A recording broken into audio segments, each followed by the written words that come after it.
Welcome back, and thank you very, very much for staying tuned. There's a lot of traffic on social media on the show. The hashtag is the point, and the Twitter handle is at SMART24 TV. You can also visit our YouTube live stream at SMART24 TV Live. And now this is our final segment of the show, and we would like to address some of the issues here at hand and get to inform our viewers. And I'll start with you, Mr. Tusime, on the different opportunities that are here to be tapped into in the East African community. Let's start with, first of all, travel. To date, I'm sure there are people who are not aware that you don't need a passport to actually travel to Kenya, to Tanzania, to Rwanda. If you could just take us through some of the policies and incentives that have been put in place for people to travel, to trade, and to be able to do business freely in East Africa. Thank you so much, Anthony. I want to just request you 1 minute to supplement my brother Kumba about what the East Africa Network has been doing on trafficking. Okay. We have been working with the International Organization for Migration, the International Labour Organization, the East African Secretariat, and the GIZ through their program of better migration management, to ensure that young people, first of all, are aware about the trafficking. Secondly, there is also a program on repatriation. When you repatriate them, you also rehabilitate them. Because we have youth organizations. For example, like here in Uganda, there is what they call the Coalition of Anti-Trafficking in Persons. And there's also actually the Act, the East African Community. There's an Act against trafficking. 2016, it was actually moved by Honorable Dora Byamukama when she was still the Yara Member of Parliament about trafficking. So that Act is there. It actually stipulates who is a trafficker, how are you trafficked, and all that. And here in the Ministry of Internal Affairs, there's what they call the Coordination Office of the Trafficking. And the young people should know that you can also report here at the Ministry of Internal Affairs, and you also be helped. So the network has been organizing awareness, repatriating, rehabilitating all the young people. On the issue of connectivity and on the opportunity, I definitely agree with you. You don't need a passport, which is $150 here in Uganda. I think it's like the one for Express is $400K to go, and that's $100 plus. Which you don't need. Yeah, which you don't need. You need just, there's what we call an interstate pass, where you have your ID, yes, and you just go to the border, show up the way you want, and you just be allowed to move freely.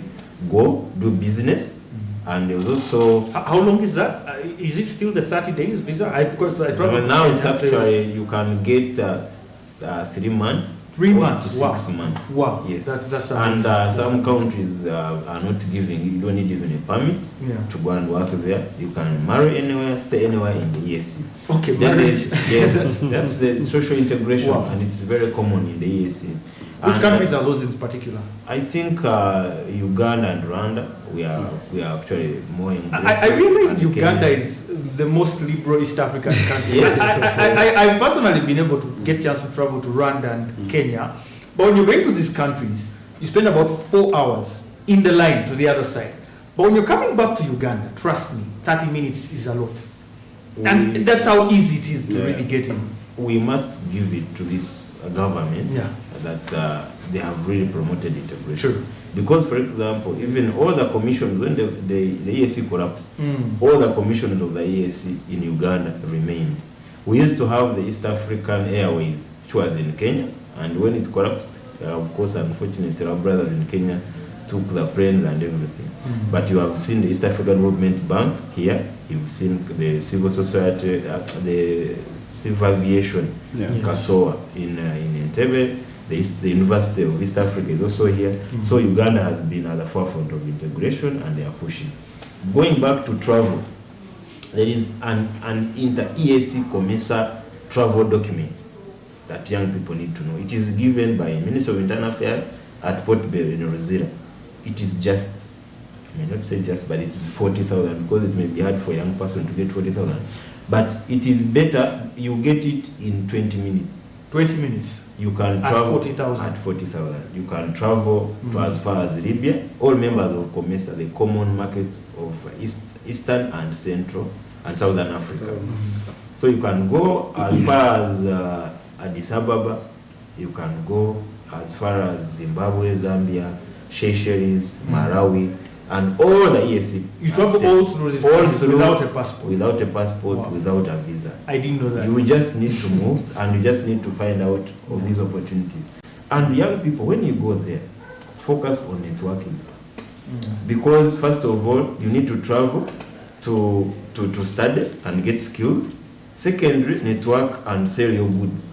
You may find that someone who has cashew nuts in Tanzania needs someone in Gulu as a base to sell those cashew nuts. You may find that maybe someone in Mombasa has his containers and he wants them to go through Uganda, and he wants someone to help you do that. So those opportunities are there. There is an opportunity of harmonization of all tuition fees. Yes. Originally, there were university students who were called international students, yet they are East Africans. And almost paid double. Yeah, almost paid double. But now, all fees are harmonized. You can do that and also make some money. Then there is what we call the coalition of the willing. Young people who are in the tourism business.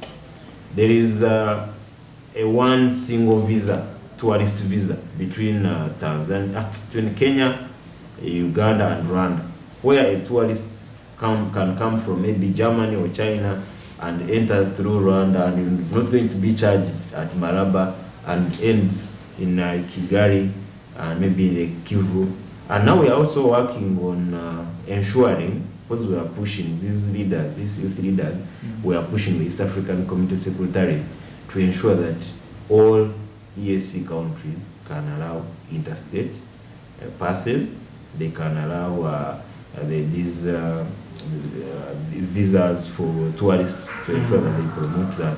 Then on the taxes and legal frameworks for the young people.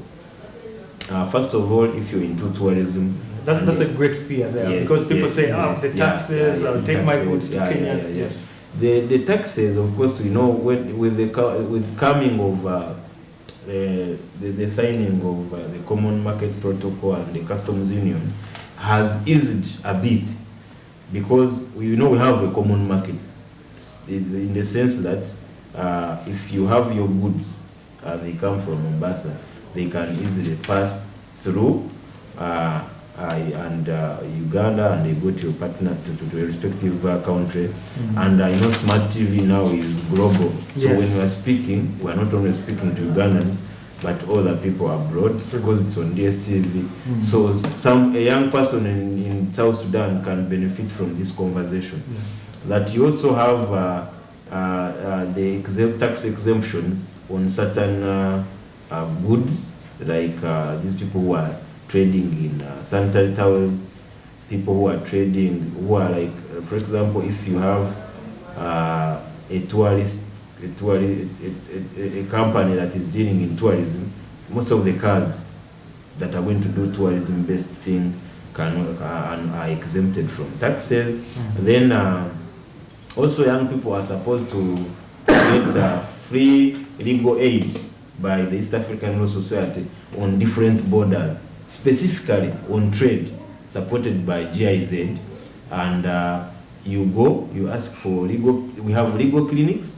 They have been moving on, where if, for example, you're stuck with your goods, because I agree that we have a language issue, where some of these legal frameworks are written in English, and most of our people who are trading, it's still that mentality that trade is for people who didn't go to school. It should also stop with us, because if you found, and you don't need to trade a lot, because someone who is sending fruits to Kenya, or milk, because you can get your milk, process it into ice cream or into yogurt, and you just put in your basket and cross to Rwanda. People will be waiting for you, or maybe you cross to Busia and wherever, and you sell. So we should also embrace that I can have my master's degree and embrace farming like what my brother Rukundo is doing. And when you see him looking for avocados in gumboots, people will say, this man is a lecturer, yes, and he has his master's degree, but he's there in gumboots looking for avocados, looking for bananas, and his life has changed. You can even see the quotes. Those guys out there, I've seen Rukundo when he was now on blue collar job, and when he decided to go for this trade, the man is now moving across the border, and so it's something that we need to focus on and say opportunities are readily available. If we embrace farming, for example, the opportunities that we have as there used to be the East African Farmers Federation that used to promote farmers, but it's kind of got disoriented due to issues of cooperatives, because some countries don't have cooperatives, others have, so they're trying to harmonize.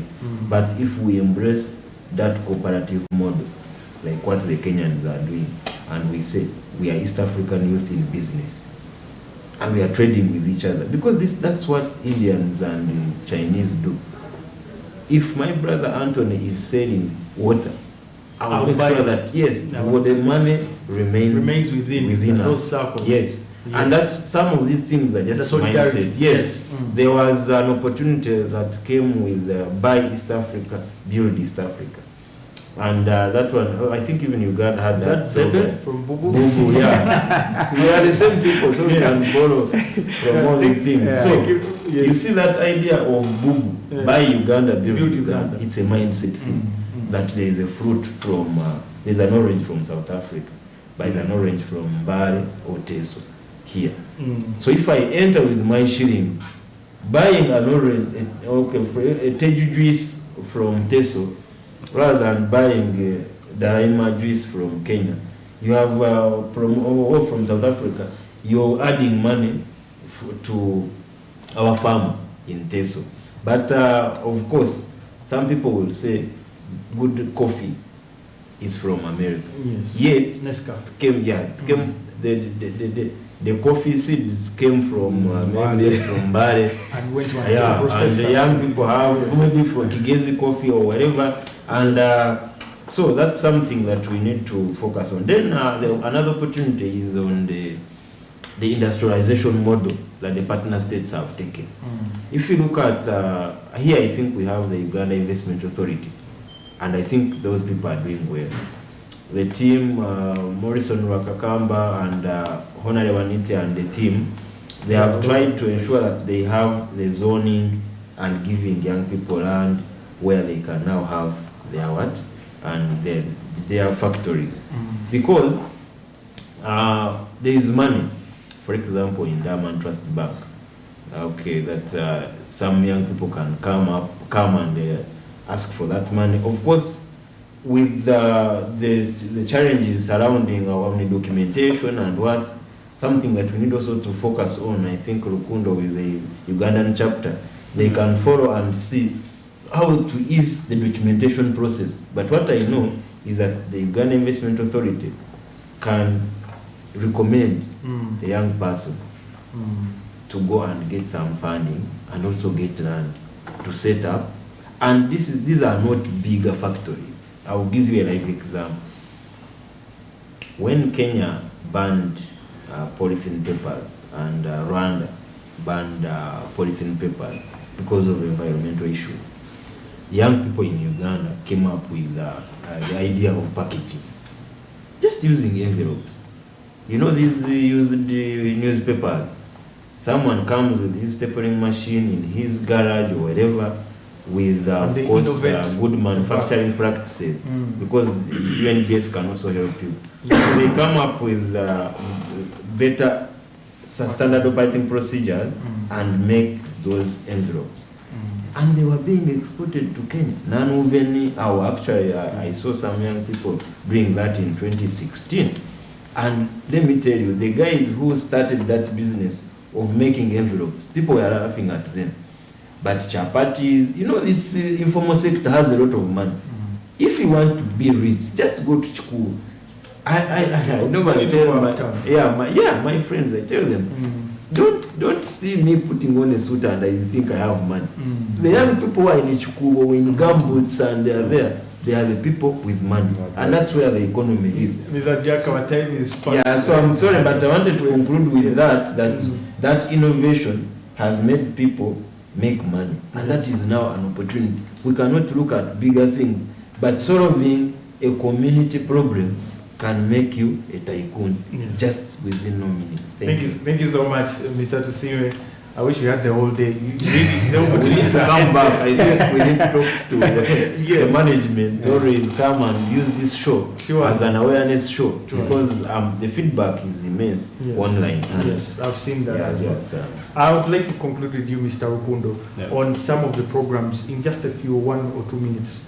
What are some of the programs you have at the East African Youth Network for the young people that they can actually check out? Well, thank you so much, Anthony. Of course, as a East African Youth Network, our mandate remains the same of promoting the integration and also engaging young people to also get on board and be part of this integration process. Some of the programs we have, of course, we shall have reach outs to different youth organizations to actually talk to them to be part of this particular network that is promoting integration. And also, and in our way of reaching out, definitely we are targeting every young person in this country. Being the chapter coordinator, we are looking at all the young people in this country, be it in business sector, be it in students, then also civil society organizations that are led by the young people. And for us, we are doing this willingly, so that when you join the network, you're paid or something, but there are benefits, of course, that come with you joining the network. For example, we talked about all these opportunities that the integration comes up with, and also, so if you are part of the network, it now becomes very easy for you to tap into these opportunities and also benefit from them. So we actually call upon all the young people to be part of this, vehicle, this network that actually focuses on making sure that we become one single block, so that we can benefit from the synergies that actually come with us uniting. Because when you unite, we become a stronger force that can actually transform every sector that you are in as a young person, be it business, be it wherever you are. When we come together, we have now a bigger say. Even in terms of negotiation, when we negotiate as a bloc globally, we have an advantage of actually getting bigger, deals and bigger projects than when we negotiate as member states. So, like even in the policies, the deficiencies we have in policies, like the way we are saying, if Kenya is protecting its young people, or if Tanzania is protecting its young people from being exploited, so when we join, we borrow those policies, now they take over the entire region. And we find that the good policies in Kenya are now, taking over, the good policies in Uganda are now taking over the entire region, and you find that really we are well off as a region. So, and also maybe to conclude, being, in practice of, trading, I want to tell the young person that at first I also thought that it was so hard, for a young person to start exporting and taking goods abroad, because we normally think that there are so many technicalities involved. But for me, the sector I am in, really, it is as easy as the way you see it, because for my small company, we call it the born globals. You export, you start and export immediately. But for us, we think that for you to export, you first have to grow, then you reach at a level when you are able to export. But you can also start your own company and export, because what is required actually, just look for the product, get to the market, get the product, get the clearances from, like for my sector, the agriculture sector, when you are exporting, you only need clearances from Ministry of Agriculture. There's that document they sign for you. You only facilitate the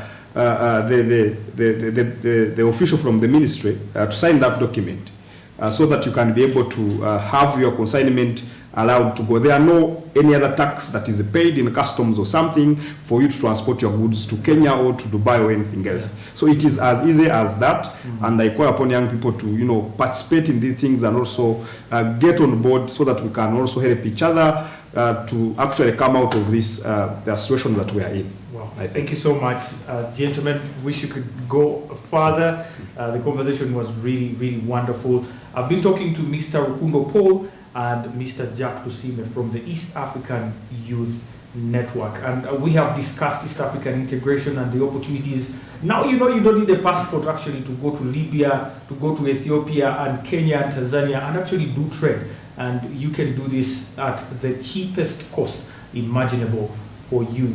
And of course, from me and the team, until next time, goodbye. Make sure you check out the YouTube live stream and get to continue with other programs that are coming up on SMART24 TV, where we drive your business.